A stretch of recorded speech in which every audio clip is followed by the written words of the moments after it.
대선을 20일 앞둔 오늘의 전국 상황, 이승훈 더불어민주당 전략기획위 부위원장, 강전의 국민의힘 대변인과 살펴보겠습니다. 어서 오세요. 안녕하세요. 안녕하세요. 네, 어제 세 후보가 동시에 대구 경북을 방문했는데 오늘은 또 세 후보가 동시에 부산 경남 지역을 방문했네요. 짜맞춘 건가요? 맞춘 건 아닌데 이렇게 우연히 되는 것 같고요. 일단 이재명 후보는 공식적인 순서가 있었던 겁니다. 다만 김문수 후보 같은 경우는 한덕수 후보와의 단일화 과정에 있어서 좀 실패했기 때문에 아무래도 영남 쪽 시민들께서 많이 실망한 부분이 있어요. 그래서 집토끼를 좀 잡으려고 노력하는 것 같고요. 이재명 후보 같은 경우는 이번에는 좀 영남에서 표가 나와야 된다. 국민의힘에게 그렇게 표를 많이 줬지만 결국 국민의힘은 두 번이나 탄핵으로 대통령이 중간에 그만두게 됐고 결국 윤석열 정부에서도 정권이 굉장히 힘들었잖아요. 그리고 정치라든가 경제 모든 분야에 있어서 그리고 경제도 굉장히 망가졌기 때문에 이런 부분에 있어서 꼭 심판을 해달라. 민주당이 유능하고 책임 있게 통합돼서 정부를 운영해 보겠다. 이걸 이제 강조하고 결국 대구 경북에서 30% 지지를 목표로 열심히 뛰고 있다라고 보면 될 것 같습니다. 예, 세 후보 모두 영남을 강조하고 있는데요. 어떻게 보고 계세요? 일단 김문수 후보 같은 경우에는 저희가 이번에 선거 운동을 시작한 게 좀 늦은 바가 있습니다. 이재명 대표 같은 경우에는 실상 2022년 대선 바로 다음 날부터 민주당은 이재명 대통령 만들기에 이제 올인을 했다라고 봐도 과언이 아닐 것 같은데 저희는 전당대회에서 후보가 선출된 이후에도 그 소중한 시간에 한 일주일 정도를 또 한덕수 후보와의 단일화에 시간을 썼던 부분들이 있거든요. 그리고 그 과정에 있어서 어떻게 보면 이번 조기 대선은 윤석열 전 대통령이 파면 결정을 받았기 때문에 진행되는 것인데 당내에서의 볼썽사나운 모습들 이것을 우리 전통 지지층에서 많이 실망하셨던 게 사실이죠. 그래서 일단은 영남 TK와 PK 지역에서 지역분들께 큰 절을 올리면서 사과의 메시지를 먼저 보내고 있는 것으로 보입니다. 다만 마지막 정도가 됐을 때에는 마침 또 두 후보가 경기도지사 출신이고 또 이준석 후보 같은 경우에도 지역구가 경기도잖아요. 그래서 경기도에서의 그 유세가 굉장히 접점이 되지 않을까. 다만 저희들로서는 기본 그 지지층들께 먼저 사죄하는 모습을 보이는 것이 먼저이기 때문에 그 지역에 가 있다라고 생각합니다. 네, 오늘 세 후보 다 영남권에 모였는데 어떤 발언들을 했는지 후보별로 한번 정리를 해봤습니다. 듣고 얘기 나눠보도록 하겠습니다. 부산은 민주주의의 성지 아닙니까? 민주주의를 위해서 투쟁했던 민주투사 김영삼의 정치적 고향 맞죠? 지금 보수정당이라고 불리는 국민의힘 보수정당 맞습니까? 민주정당 맞습니까? 이제 그 당도 변하든지 퇴출되든지 둘 중에 하나를 선택해야죠. 우리도 물론 책임이 없는 게 아닙니다. 크지만은 본인이 하는 것은 본인이 위기의 진앙이라고 생각하지 않는지 자기가 스스로 발사하는 위기가 얼마나 많았습니까? 그것도 좀 생각해야 되는데. 국민의힘이 하고 있는 전략은 이미 대선은 포기하고 서로 당권 투쟁을 하고 있다 그렇게 봅니다. 그리고 한편으로는 우리가 지금의 어떤 정치적 상황 속에서 거의 무조건 2등 이하를 할 수밖에 없는 김문수 후보보다는 파란을 통해 가지고 1등도 할 수 있고 3등도 할 수 있고 열려있는 이준석을 통해 가지고 새로운 바람을 일으켜야 된다 그런 생각을 합니다. 이재명 후보가 어제는 박정희 전 대통령을 언급하더니 오늘은 김영삼 전 대통령을 언급했네요. 아무래도 PK 하면 김영삼 전 대통령 아니겠습니까? IMF라고 하는 실패한 부분도 있었습니다만 민주화를 위해서는 정말 열심히 뛰었던 분이거든요. 그리고 아직까지도 부산에 있어서 그 상징성은 대단하다고 보고요. 그런 측면에서 민주주의를 강조했던 김영삼 전 대통령 그리고 산업화를 이뤘던 박정희 대통령 그분을 계속 강조하면서 보수에서도 민주당 이재명 후보를 밀어준다라고 한다면 민주화 산업화를 함께 이룰 수 있다. AI 반도체 등 국가 전략 산업을 키워서 대한민국의 미래 먹기를 충분히 만들어주는 그런 능력 있는 후보다라고 하는 것을 강조하려고 하는 것 같습니다. 예, 이재명 후보 부산에 가서 해양수산부 이전 그리고 해운 기업인 HMM 유치를 네. 약속했거든요. 이건 어떻게 보셨습니까? 일단은 해양수산부를 이전하는 것에 대해서는 대통령 후보로서 공약을 할 수 있다라고 생각을 합니다만 이 HMM 같은 경우에는 사기업이거든요. 물론 정부에서 7자 지분을 가지고는 있습니다. 근데 이 업체를 부산으로 이전하는 것이 대통령 후보로서의 공약이 될 수 있는지 굉장히 의문이에요. 이거는 오히려 공산당식 발상이 아닌가 그렇게까지밖에 생각할 수가 없습니다. 그러면 이재명 대표 같은 경우에는 그 HMM의 그 노조의 동의가 있었다라고 이야기를 하고 있는데 정확하게 뭐 노조가 하나인지 아직까지는 확인은 되지 않고 있습니다만 노조에 너무 왔다 갔다 하는 것이 아닌가라는 생각도 들어요. 왜냐하면 오늘 결국 산업은행 이전은 포기하겠다라고 선언을 했는데 산업은행 같은 경우에도 어떻게 보면 윤석열 전 대통령의 대선 공약이었지만 노조가 굉장히 강하게 반발했었던 부분들이 있거든요.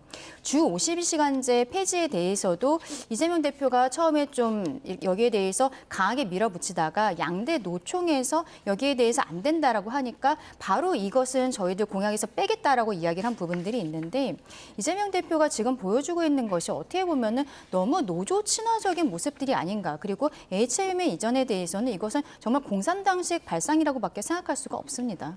네, 김 후보는 오늘도 시장을 찾았습니다. 경남 진주시장을 찾아서 또 지도부와 큰절을 했는데 계속해서 사과 모드를 이어가고 있습니다. 어떻게 보셨습니까? 근데 이제 뭐 큰절을 할 수 있죠. 근데 이게 국민에 대한 큰절이어야 되고 윤석열 전 정부에서 일어났던 내란 문제에 대해서 사과를 해야 되고 또한 경제 폭망에 대해서도 사과를 해야 되는 거거든요. 그런데 내란 부분에 있어서도 국민들이 힘들어하니까 사과한다라고 하는 표현이에요. 내란이 잘못됐다라고 하는 것은 아니고요. 또 윤석열 전 대통령이 탈당해야 된다. 또는 뭐 제명해야 된다 이런 것에 대해서도 인정하지 않고 있어요. 그건 윤석열 전 대통령의 자유의지다라고 하는 것이기 때문에 결과적으로 김문수 후보는 아직도 내란 문제에 대해서는 반성하지 않는다라고 말씀드리고요. 윤석열 전 대통령의 잘못, 그것에 대해서 국민들께 사과하는 그 자리에서 김문수 후보 혼자 고개를 숙이지 않았거든요. 그건 내란이 잘못되지 않았다는 거잖아요. 그런 점에서는 대통령 후보로서의 자격이 있는 것이니 대통령이라고 하는 것은 선출되자마자 헌법에 대고 대한민국의 헌법과 법치를 지키겠다라고 하는 선서를 해야 되는 것인데 그런 측면에서는 대선 후보로서의 자격이 부족하다라고 말씀드리고요. 또 뭐 사는 이전 같은 경우에는 노조에서도 반대하고 있고 또 기업의 효율성 차원에서 부산으로 이전하는 것이 타당한지 여부에 대해서 문제가 많이 됐고 그래서 윤석열 정부도 이루어내지 못했거든요. 그래서 불가능한 사안이라고 보고 이 공약은 하지 않은 것이다라고 말씀드리고요. HMM 같은 경우에는 사기업이지만 산은에서 1조 정도의 시비를 가지고 있어요. 그래서 상당히 많은 지분을 가지고 있고 또 노조도 일정 부분 찬성하고 있고요. 만약에 이게 뭐 그런다고 해서 기업주가 동의하지 않으면 안 되는 거겠죠. 그래서 기업, 노조, 정부가 다 찬성하는 한도에서 부산 경제를 살리기 위해서 HMM을 옮기도록 노력하겠다 이런 말이고요. 또 해양수산부 같은 경우도 부산을 이전한다 할지라도 업무 효율성이 떨어지지 않아요. 그래서 서울과 부산 왔다 갔다 하면서 업무 효율성이 떨어지는 것보다는 HMM이라고 하는 기업체라든가 해양수산부 같은 이런 국가기관을 옮겨서 부산 경제 활성화 그리고 부산이 좀 침체되어 간다라고 하고 인구가 줄어든다라고 하고 있기 때문에 그런 부분까지도 고려해서 부산을 또 다시 역동적으로 발전시킬 수 있는 공약을 제시한 것이다라고 생각합니다. 예. 김문수 후보는 뭐 오늘 연설 도중에 뭐 누구처럼 총각 행세도 안 하고 거짓말 안 한다. 계속해서 뭐 반복적으로 얘기하고 있거든요. 이런 점은 어떻게 보세요? 일단은 본인이 어떤 도덕적으로 깨끗한 후보다라는 것을 강조하기 위한 것으로 보입니다. 앞서도 잠깐 얘기했지만 두 후보가 경기도지사를 두 분 다 했었다라는 거죠. 김문수 후보 같은 경우에는 경기도지사를 하는 동안에 GTX 요즘에 개통이 되어 있는 이것을 추진했던 분이고 그리고 8년의 임기 동안 6년 동안 본인이 굉장히 오랫동안 삼성전자를 찾아가서 결국에는 경기도에 유치를 했었다. 이러한 이야기들 하지 않습니까? 근데 이재명 대표 같은 경우에는 경기도지사를 하는 동안에 그 이전에 성남시장을 하는 동안에 남아있는 어떤 업적이 무엇인지 모르겠어요. 그 관련자들 같은 경우는 뭐 구속이 되어 있고 대장동, 백현동, 성남FC 여러 가지 사건이 줄줄이 이어져 있는 것입니다. 이런 것들에 있어서 이재명 대표는 계속 본인과는 관련이 없다. 그리고 진행되고 있는 재판들에 대해서도 모두 억울하다라고 이야기를 하고 있지만 일부는 이미 대법원 확정 판결까지 나와 있는 부분들이 있거든요. 도덕적으로 맞는 후보인가, 그리고 그 이전에 여러 가지 언행이라든지 이런 것들에 대해서 지적을 하고 있는 그런 상황이라고 보시면 될 것 같습니다. 네. 개혁신당 이준석 후보는 어제 온종일 대구에서 유세를 하더니 오늘은 계속 부산에 머물고 있습니다. 어제 또 경북대에 이어서 오늘 부산대를 방문했는데 유독 이렇게 청년층의 표심을 공략하는 이유가 뭐라고 보십니까? 일단 지지율에서 2030에서 이준석 후보 지지율이 가장 높거든요. 그런 측면에서는 이제 청년들을 공략한다라고 보면 될 것 같고, 또한 영남과 부산에 많이 있는데 이건 김문수 후보가 단일화 과정에 있어서 한덕수 후보와 불협화음을 많이 냈고 결국 후보 교체 얘기까지 나왔었기 때문에 굉장히 위기였거든요. 그런 측면에서는 그 국민들이 불안해하는, 특히 대구 시민이라든가 부산 시민들이 국민의힘을 믿을 수 있을까에 대한 의문이 많이 있어요. 이 시기에 이준석 후보가 자신이 보수다, 진정한 보수고 국민의힘 보수는 진정한 보수가 아닌 참칭 보수다, 이렇게 공략하면서 자신의 지지를 얻기 위한 정치적 행보를 하고 있다라고 말씀드리고요. 김문수 후보가 뭐 약체 후보는 일반적으로 뭐 상대방을 비방하죠. 그게 또 유일한 전략이기 때문이지만 말입니다. 그럼에도 불구하고 비방을 하면서도 최소한 자신의 정책과 비전을 제시해야 되는데 대선 후보로서 전혀 준비하지 못한 상태에서 정말 내단에 사과하는, 고개를 숙이지 않았다는 걸로 인해서 주목받고 극우 강성 지지를 받아서 지금 1위 후보가 됐고 국민의힘 후보가 됐잖아요. 그렇기 때문에 준비되지 못한 후보다라는 말씀드리고, 경산호위 위원장도 했었고요. 노동부 장관도 최근에 했었죠. 가장 최근에 한 게 이 공직입니다. 그런데 노동부 장관 하면서 노조와 싸움만 했지 어떤 노사 합의를 통해서 제대로 된 뭔가 개혁안을 내놓지 못했거든요. 그런 측면에서는 노동부 장관하면서 노조와 제대로 합의하지도 못하고 대화하지도 못했는데 대통령이 됐을 때 얼마나 국민과 소통하고 기업과 노조와 소통할 수 있는지, 거기에 대해서는 유능함에 있어서는 굉장히 무능함을 드러냈다라고 보여집니다. 예, 이준석 후보 보수 후보 단일화에 대해서 계속 선을 긋고 있거든요. 그렇죠. 당에서는 어떻게 보고 있습니까? 일단은 이준석 후보 입장에서는 당연한 상황이라고 생각을 합니다. 본인이 끝까지 가겠다라고 해야 뭐 핵심 지지층들을 더 끌어모을 수 있는 것이고, 그리고 뭐 어제 오늘 그 영남 지역을 중심으로 해서 학식 먹자 이준석 이 프로그램을 계속하고 있어요. 젊은 층과의 대화를 하면서 본인의 핵심 지지층들을 다시 끌어모으는 모습들을 하고 있다고 봅니다.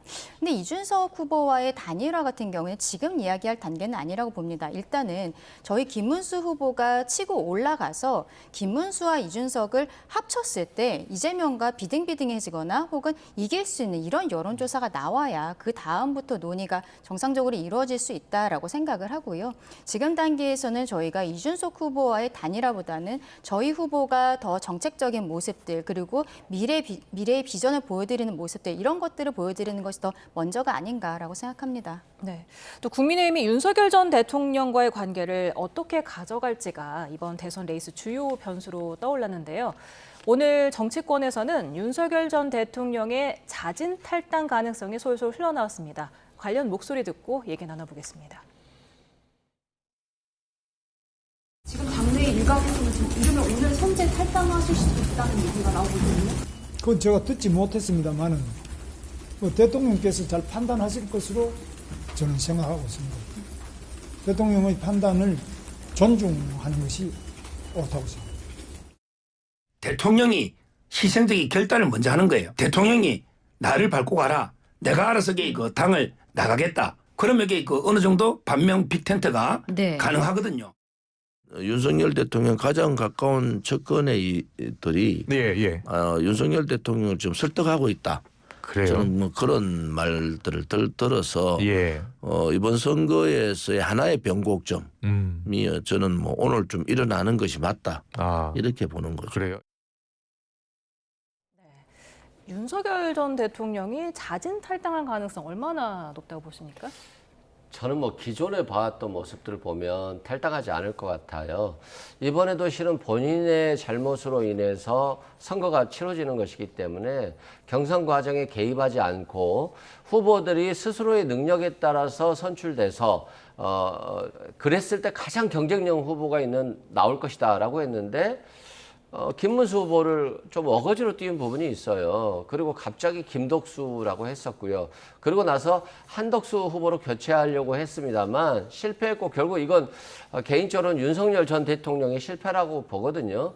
그리고 인위적으로 누군가 후보를 만들어낼 수는 없다는 것을 명확히 보여줬고요. 그럼에도 불구하고 이런 시도들이 계속되어 왔었기 때문에 윤석열 전 대통령은 국민의힘을 위한 어떤 행동을 한다기보다는 자신의 행동이 맞고 자신이 국민의힘에 도움이 되는 사람이기 때문에 탈당할 수 없다라고 하는 생각을 저는 분명히 가지고 있을 거라고 생각을 합니다. 그럼에도 불구하고 측근들은 이제 계속 얘기를 하는 것 같아요. 솔직히 김문수 후보 같은 경우 본인도 탈당을 요구하고 싶겠죠. 이제는 후보가 됐는데 더 이상 뭐 윤석열 전 대통령의 도움이 필요 없다라고 볼 수 있는데 논리적 일관성이 있어야 되고 또 윤석열 전 대통령의 도움을 받아서 후보가 됐는데 지금에 와서 완전히 손절해버리고 변화된 모습을 보여준다라고 한다면 배신자라고 하는 또 프레임에 갇혀지고 결국 집토끼도 놓칠 수 있는 측면에서는 계속해서 자신의 생각과 다른 행동들을 취할 수 있기 때문에 이걸 도와주기 위해서 윤석열 전 대통령의 탈당을 요구한 것 같은데요.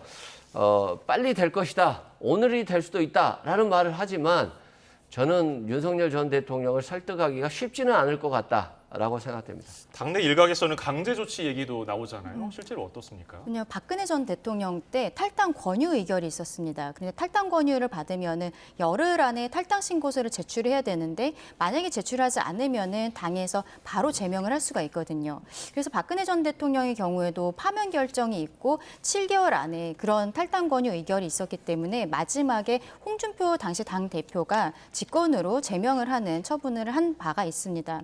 이번 같은 경우에도 탈당 권유 혹은 극단적으로는 제명의 결정을 의결을 할 수도 있는 상황이라고 봅니다만 이러한 것들보다는 어쨌든 원만하게 하기 위해서 윤석열 전 대통령이 자진해서 먼저 탈당하는 것이 모두에게 좋은 것이 아닌가라는 분위기가 있는 것이죠. 근데 여기에 대해서는 그동안에 김문수 후보가 경선 과정에는 8명 중에 한 분이었는데 어떻게 보면 윤석열 대통령에 대해서 탄핵에도 반대했었고 좀 강하게 붙어있는 모습들이 있었습니다. 근데 이제는요. 그 8명 중에 한 명이 아니에요. 저희 당의 후보이기 때문에 저희 당이 반성하고 쇄신하는 모습, 앞으로 어떻게 나아가야 될 것인지 이것을 김문수 후보 스스로가 보여줘야 되는 책무를 가지고 있는 것입니다. 개인적인 의견만으로 되는 것은 아니라고 생각을 해요. 그래서 김문수 후보도 그것을 알고 있기 때문에 김용태 의원을 비대위원장으로 지명을 했다라고 생각하고 김용태 위원장이 월요일 날 오전에 비상계엄에 대해서 먼저 사과를 하고 또 오후에는요. 최상병 묘소를 참배한 이후에 여기에 대해서 이렇게 밝힌 바가 있는데 이 지금 수사 외압 의혹이 아직까지도 정리가 되고 있지 않은데 이 수사 외압 의혹에 대해서 오히려 우리 국민의힘이 밝혀지도록 노력하겠다라고 이야기를 했어요. 근데 수사 외압 의혹은 실질적으로는 윤석열 대통령을 조준한 것이다라고 해서 그동안의 국민의힘에서 특검이라든지 이런 것들을 받을 수 없다라고 한 것입니다. 비대위원장이면은 당대표 격이기 때문에 신임 당대표가 이렇게 이야기를 한다는 것은 김문수 후보가 몰랐다라고 전혀 교감이 없었다라고 보기는 어려운 거거든요. 윤석열 전 대통령 측에서도 이런 것들을 알고 있기 때문에 당에서 본인에 대해서 어떠한 처분이 나올 것을 예상하고 있을 것이고 그 이전에 스스로 결정하는 시간이 오게 되지 않을까라고 생각합니다. 네, 김용태 의원이 내일 비대위원장에 정식 임명되지 않습니까? 이에 대해서 어떤 입장을 밝힐 것으로 보시는지요? 지금 윤석열 전 대통령과의 관계에 대해서 본인이 정식으로 취임할 때 목요일 날 취임을 하게 되면 그때 당과 상의를 해서 입장을 밝히겠다라고 이야기를 하고 있어요. 월요일에 처음에 지명이 되었을 때는 비상계엄 자체에 대해서 사과했고 윤석열 전 대통령과의 관계에 대해서는 목요일 이후에 말씀드리겠다라고 이야기를 한 부분이 있고 김문수 후보도 지금은 윤석열 전 대통령과의 관계에 대해서 신임 비대위원장과 상의를 해서 곧 말씀을 드리겠다라는 입장이거든요. 그렇기 때문에 저는 조심스럽게 이번 주말 안에는 어떠한 입장 정리가 있지 않을까라고 생각합니다. 윤 전 대통령 탈당이 이번 대선에 미치는 영향은 어느 정도로 보십니까? 저는 뭐 큰 영향은 없을 것 같아요. 야당의 공세를 조금 늦추는 것 정도 수준이라고 생각되고요.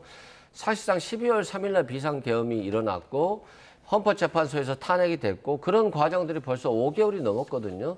그렇다고 한다면 헌법을 지키는 정당이라고 한다면 이미 윤석열 전 대통령에 대한 출당 조치를 해야 됐고 안 되면 제명이라도 해야 됐었을 겁니다. 그럼에도 불구하고 지금까지 윤석열 전 대통령의 의지에서 김문수 후보가 대통령 후보가 됐기 때문에 지금 뭐 탈당을 요구하는 것은 사람의 도리가 아니다는 거잖아요. 그러면 윤석열 전 대통령은 사람의 도리가 아닌 내란을 저질렀는데 윤석열 전 대통령에 대한 도리만 있고 국민에 대한 도리는 없는 것인가라는 측면에서 김문수 후보가 굉장히 뭐 이러지도 저러지도 못하는 그런 뭐 가식적인 모습을 계속 보여줘야 되거든요. 그리고 김용태 비대위원장이 뭐 다 당선이 돼서 이제 임명이 돼서 내란에 대해서 사과한다라고 하지만 김용태 비대위원장은 실은 초선이잖아요. 그리고 대선도 겪어보지 못했고 그럼에도 불구하고 비대위원장이 임명한 건 김문수 후보를 교체하는 것에 대해서 반대했던 유일한 비대위원일 뿐이거든요. 그래서 뭐 이분이 경륜이 있다거나 또는 당을 이끌고 있는 분은 아니기 때문에 그저 이번 대선에서 그냥 얼굴 마담격이 아닌가 싶고요. 그리고 뭐 20일 지나면 비대위원장 그만둬야 되지 않겠습니까? 그런 측면에서는 김용태 의원이 아니라 김문수 후보 본인이 자신이 정말 반성하고 국민의힘이 새로워지겠다라고 하는 모습을 보여주지 않는 한은 무당층이라든가 중도층의 국민들 심지어 개혁적인 보수까지도 움직이기 좀 어려운 부분이 있다라고 생각됩니다. 네. 윤 전 대통령이 일요일에도 정치적 메시지를 내지 않았습니까? 혹시라도 탈당을 하고 나서 창당 가능성은 어떻게 보십니까? 글쎄요. 거기에 대해서는 지금 당장 하게 되지는 않을 것 같다라고 생각을 합니다. 일단은 본인 스스로가 재판이 진행 중인 상황이고 최근에 그 청년 변호인들, 본인의 그 변호사였던 김계리 변호사나 몇 분이 창당 이야기를 잠깐 했었는데 그때 당내에서 그리고 당원들로부터 굉장한 반발이 있었거든요. 그것을 알고 있기 때문에 지금으로서 굳이 창당을 할 것이라고 생각하지는 않습니다. 만약에 창당을 한다면 어디에 선거에 후보를 낸다거나 그런 의미가 있어야 될 것인데 지금은 뭐 대선 후보 등록 기간도 이미 마무리가 되어 있는 상황이고 당장 앞서서 어떠한 이렇게 저런 것들이 없게 선거 같은 것들이 잡혀 있는 일정이 없기 때문에 일단은 본인의 뭐 지지자들과의 어떤 교감들이 계속 있을지 모르겠습니다만 창당이라는 그런 수단을 선택하지는 않을 것이다라고 생각합니다. 예, 국회 이야기로 넘어가 볼까요? 법제사법위원회에서는 오늘 조희대 대법원장 등에 대한 청문회가 열렸습니다. 조희대 대법원장은 참석하지 않았지만 어쨌든 청문회가 열렸죠. 어떻게 보셨습니까?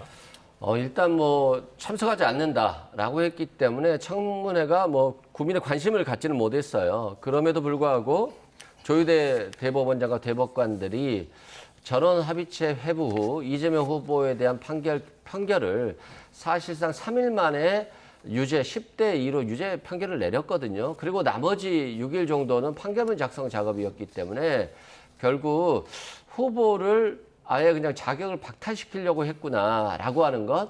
그리고 6만 쪽에 달하는 기록에 대해서 최소한 아무리 대법원이 바쁘다라고 해도 야당 유력 대선 후보였기 때문에 당연히 신중한 모습들을 보여줬어야 됐고 또 판결을 숙성시키기 위해서 여러 가지 고민들 정말 이 허위사실 공표죄에서 이재명 후보에게 유죄를 내리는 게 맞는지 아니면 표현의 자유를 강조하고 국민의 선택권을 강조해서 무죄를 내리는 게 맞는지에 대한 굉장히 심사숙고가 필요했었는데 너무나도 그 정치적 의도를 드러내서 이재명 후보에 대해서 유죄 판결을 내리고 또 하루 만에 서울 고법으로 내리고 서울 고법도 재판일을 잡았었거든요.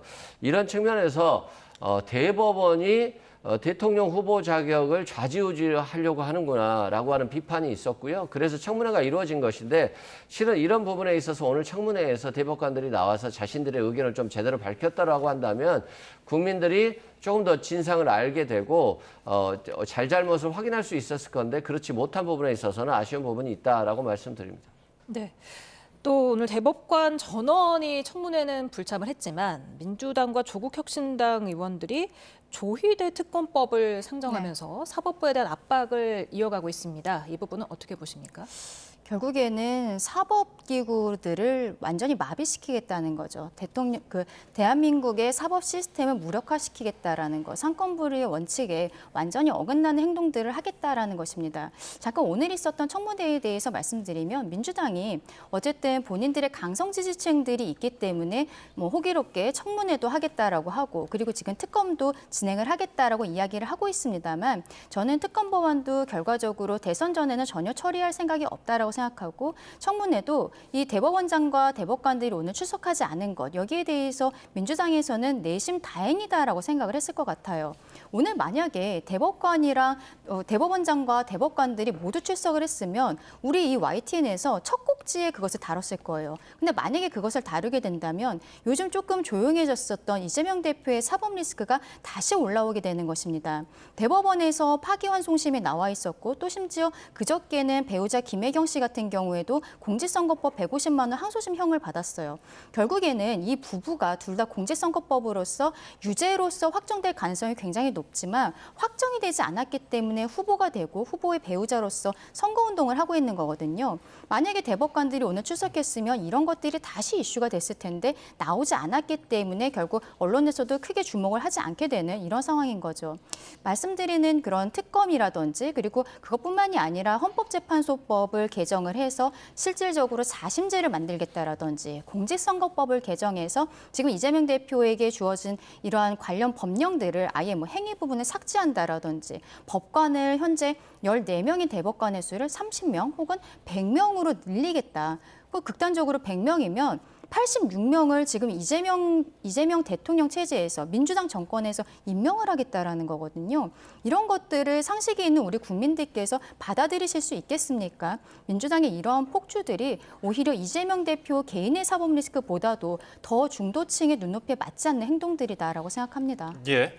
근데 오늘 만약에 대법관들이 청문회에 나왔다라고 한다면 실은 사법부가 더 많은 공격을 받았을 거예요. 왜 그러냐면 일단 대법원에서 대통령 유력 후보에 대한 유죄 판결을 내리면서 기록은 봤었겠지라고 국민들이 생각할 거 아닙니까? 그러면 대법관들에게 이재명 후보에 대한 기록을 보셨습니까? 그러면 뭐 예를 들어서 로그인을 통해서 컴퓨터로 봤습니다라고 할 수 있겠죠. 근데 로그인 정보를 제공할 수 있을까요? 전원 합의체 회부되고 3일 만인데 사실상 시간으로 따지면 2일 만이거든요. 6만 쪽 페이지예요. 이거 다 읽으려면 한 달도 더 걸려요. 그래서 로그인 기록을 제시하지 못하는 이유는 아마 대법관 중에 로그인을 통해서 기록을 본 사람이 한 명도 없을 것이다라고 저는 개인적으로 추정하고 있어요. 그러면 아니 대법관이 나와서 이재명 후보 기록도 하나도 안 봤는데요. 안 봐도 그냥 판결할 수 있습니다라고 하면 2심 판결문, 2심 판결문 보고 판결할 수 있습니다라고 한다면 그럼 대법원의 존재의 의미가 없는 거잖아요. 그냥 1, 2심 판결문 중에 둘 중에 하나 손을 들어주는 것일 뿐이기 때문에 이재명 후보에게 그냥 불리한 판결문에 손을 들어줬다라고 했을 때는 아마도 대법원의 존재 이유에 대해서 국민들께 굉장히 많이 비판을 받았을 겁니다. 그렇기 때문에 저는 오늘 대법관들이 나오지 못했다라고 말씀드리고요. 특히 이제 공직선거법 관련해서 행위 등에 관한 규정을 삭제하는 문제가 있잖아요. 그러면 이재명 후보는 면소 판결을 받게 되고 처벌을 받지 않거든요.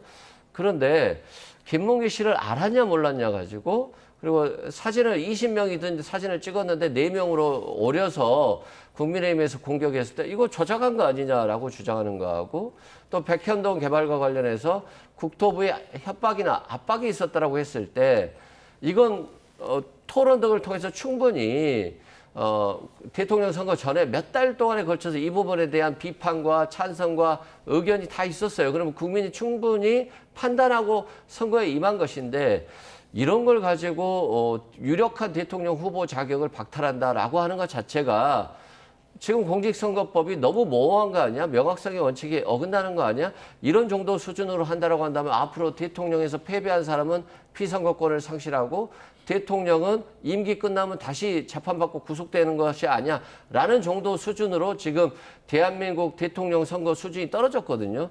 그런 측면에서 오늘 그 법 개정안에 대해서 논의를 했다라고 저는 생각합니다. 예, 이 부분도 짚어보죠. 방금 말씀하신 행위 부분을 삭제한 공직선거법 허위사실 공표죄 개정안.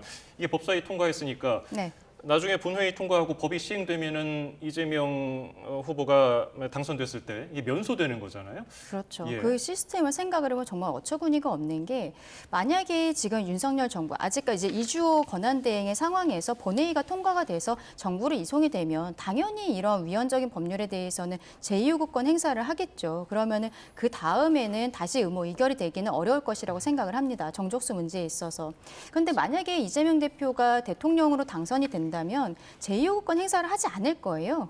본인을 위해서 만든 법안인데 본인이 그것을 시행하기 위해서 제2요구권 행사하지 않고 그대로 공포가 되어버리고 시행이 되어버리는 것이죠. 이런 것들은 결국에는 입법부가 입법을 통해서 사법부를 무력화시킨다는 것 아니겠습니까? 바로 이런 점이 국민들께서 받아들이실 수 있는 것인가. 지금 결국에는 뭐 지금 공직선거법에 있어서 행위 부분을 삭제한다라든지 형사소송법에 있어서 대통령으로 당선이 되었을 때는 관련 사건들이 모두 정지되는 법안을 지금 개정안을 낸다든지 이런 것들은 이재명은 어떤 행동을 해도 결국에는 유죄 판결을 받지 않게 하겠다. 이러한 입법이거든요. 이런 것들을 우리 국민들께서 받아들이실 수 있을지 굉장히 의문입니다. 네, 오늘 국회 법사위에서 상정됐던 것 중에 하나가 지금 대법원 판결에 헌법 소원을 제기할 수 있는 헌법재판소법 개정안에 대해서 지금 천대여 법원행정처장이 재판 소원을 도입하면 사실상 4심제를 도입하는 것으로 헌법 규정에 반한다고 했습니다. 이 법이 통과될 가능성 얼마나 높다고 보십니까? 저는 좀 통과되기 어렵다고 봐요. 왜 그러냐면 법원이 3심제잖아요. 그런데 여기에 대해서 판결에 이의가 있을 때는 헌법재판소로 가져간다고 한다면 대법원 위에 이제 헌법재판소가 있는 거고 그러면 엄청나게 많은 사건이 헌법재판소로 가기 때문에 헌법재판소가 대법원 수준으로 또 커져야 되는 부분이 있어요. 그래서 현실적으로는 헌법의 원리라든가 이런 거에 비추어 봤을 때는 그렇게 가기는 어렵다. 또 그리고 민주당도 그 선택을 하지는 않을 것이다. 다만 그 대법원장이 이번에 이재명 후보에 대한 대법원 판결 선고 과정에 있어서 보여줬던 지나친 편파적인 정치 편향적인 판결에 비추어 굉장히 강성 지지자들이 놀랬고 그래서 이 법을 만들어야 된다라고 강하게 요구하고 있고요. 그래서 그것에 대해서 반응하는 국회의원들이 있는 것입니다. 그럼에도 불구하고 아마 지도부에서 이 법 개정안에 대해서는 아마 하지 않지 않을까 싶습니다. 예. 그리고 대법관 수를 늘리는 법원조직법 개정안 최대 100명까지 늘어나는 건데요. 이거는 그러면 임명 주체도 좀 논란이 될 것 같기도 하고요. 그렇죠. 지금처럼 뭐 대통령이 3분의 1 그리고 국회 추천 3분의 1, 뭐 대법원장 3분의 1 이런 형태로 지금 함께 된다 해도 일단 기본적으로 14명인데 100명으로 늘리게 되면은 86명을 이재명 대표가 대통령이 됐을 때 이재명 정권 안에서 추천을 하고 임명을 하겠다라는 거거든요. 그러면 어쨌든 지금 3분의 1씩 해놓은 것들은 어떤 정치적인 성향이라든지 모든 것들을 고려해서 섞여서 해야 된다라고 보는 것인데 86%가 기본적으로 지금 있는 14명 이외에 86%가 극단적인 분들이 오히려 오게 되지 않겠습니까? 그리고 이렇게 대법관들을 증언을 하겠다라는 것은 본인들의 입맛에 맞게 판결을 하도록 그렇게 지금 증언을 하겠다라는 거잖아요. 그러면은 임명을 할 때도 이분들의 성향 같은 것들은 어떻게 보면 우리 국민들께서 안 봐도 뻔하다라고 생각하는 뭐 특정 어떤 연구회라든지 이런 출신들이 대규모 들어올 가능성들 그리고 또 지금 이야기하는 게 판사나 검사 출신이 아닌 뭐 말하자면 시민사회단체나 이런 사람들도 대법관으로 들어갈 수 있도록 이러한 개정안들도 이야기를 하고 있는 거예요. 그럼 우리 국민들께서 받아들이실 수 있을까요? 이재명 대표 한 명을 구하기 위해서 민주당이 입법권을 너무 많이 남용하고 있다라고 생각합니다. 네, 천대여 법원 행정처장이 영국과 미국이 우리보다 대법관 수가 적다고 밝혔거든요. 지금 현재 14명인데 그걸 최대 100명까지 늘린다는 거잖아요. 그 100명까지 늘려야 하는 이유가 뭡니까? 아니 뭐 100명까지 늘리기로 결정이 됐다면 여기에 대해서 뭐 제가 설명을 하겠습니다만 그런 주장이 있다라고 생각되고요. 실제 뭐 현실적으로 늘리는 건 불가능하다. 다만 과거에도 대법원에서 사건이 너무 많아서 대법원으로 사건을 보낼 수가 없고 그렇다고 한다면 대법관을 늘리는 문제가 있는데 본인들이 대법관을 늘려버리면 자신들의 권위가 떨어지기 때문에 대법관은 안 늘리고 고등법원에 대법원과 같은 역할을 하는 고등법원 상고부를 설치하자라고 로비를 한 적이 있었어요. 박근혜 정부 때. 근데 이게 이제 받아들여지지 않았거든요. 헌법 원리에 반한다. 어떻게 고등법원 상고부에서 대법원의 일을 하느냐라고 해서 안 됐던 부분이 있어요. 그래서 현실적으로 국민의힘에서도 그리고 전직 대법관들조차도 대법관 수를 늘려야 된다는 데에 대해서는 어느 정도 의견이 있어요. 다만 뭐 100명까지 늘리는 것 자체는 너무 과도하다 생각하고 실제 이런 주장을 하는 분도 이 주장을 관찰하기보다는 대법관 수가 지금 부족하기 때문에 늘리는 것이 국민의 권리 구제에 맞지 않나. 그리고 이번에 12분의 대법관 중에 10분이 이재명 후보에게 유죄 판결을 내렸는데 그중에 10분이 사실상 윤석열 대통령이 다 임명한 분이거든요. 그렇다고 한다면 대통령이 임명하면 그 대통령의 입맛에 맞는 판결을 하려고 노력할 수 있는 부분이 있어서 임기를 좀 조정한다든가 여러 가지 방향을 통해서 좀 대법관이 정치 편향적이지 않고 객관적인 모습을 보여줄 수 있는 그런 부분이 필요해요. 그래서 일부의 대법관 수 확대 문제는 좀 우리가 고민해 볼 부분이 있다라고 생각됩니다. 네, 지금 국민권리구제를 말씀을 해주셨는데 천대엽 법원행정처장은 재판 지연이 심각한 상황에서 대법관 수만 증원한다면 오히려 모든 사건이 상고화해 재판 확정은 더더욱 늦어질 것. 그리고 결국 전원 합의체가 사실상 마비돼 버리기 때문에 전합에 충실한 심리를 통한 권리구제 기능 또한 마비된다. 국민에게 불이익이 돌아갈 것이다. 이렇게 말을 했는데 설명을 좀 해주실까요? 그렇죠. 지금 일단은 대법관이 증언이 됐을 때는 당연스럽게 마치 우리가 옛날에는요 유치원을 가는 게 당연한 일이 아니었잖아요. 근데 우리가 어쨌든 유치원이 많이 생기고 조금 더 살기가 좋아지면서 당연한 코스로서 유치원에 들어가게 됩니다. 그런 것과 비슷하다고 생각하시면 될 것 같아요. 지금은 우리가 재판을 할 때 보통 항소심까지 2심까지가 사실심이 확정이 되기 때문에 대법원으로 올라간 사건들이 그렇게까지 많지는 않습니다.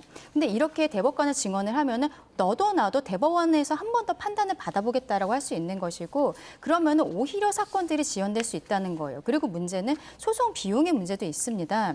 변호사들에게 수임료를 줄 때는 심급 대리라고 해서 1심과 2심 그리고 대법원 여기에 대해서 따로따로 줘야 되는 부분들이 있는 것이죠. 그러면 경제적으로 여유가 있는 사람들이 대법원으로 또 사건을 올리게 되는 거거든요. 심지어 지금 민주당에서는 4심제를 하자라고 하는 거잖아요. 대법원 수도 늘리고 그 다음에 재판 소원까지 하겠다. 4심제를 만들겠다라고 하면 일반 서민의 입장에서는 재판을 하는 것 자체가 굉장히 두렵습니다. 왜냐하면 나는 내가 이겼을 때 상대방이 항소하고 상대방이 상고를 하면 내가 재판을 하고 싶지 않아도 나는 변호사를 쓰면서 또 대응을 해야 되는 그런 법적인 책무가 있는 거거든요. 그런 부분에 대해서 지금 법원에서도 짚고 있는 것인데 저는 민주당에서도 이 상황을 모르지 않다고 생각해요. 다만 여기에 대해서 사법부에 대한 겁방용으로서 이러한 이야기들을 계속하고 있는 것이 아닌가라고 생각합니다. 예.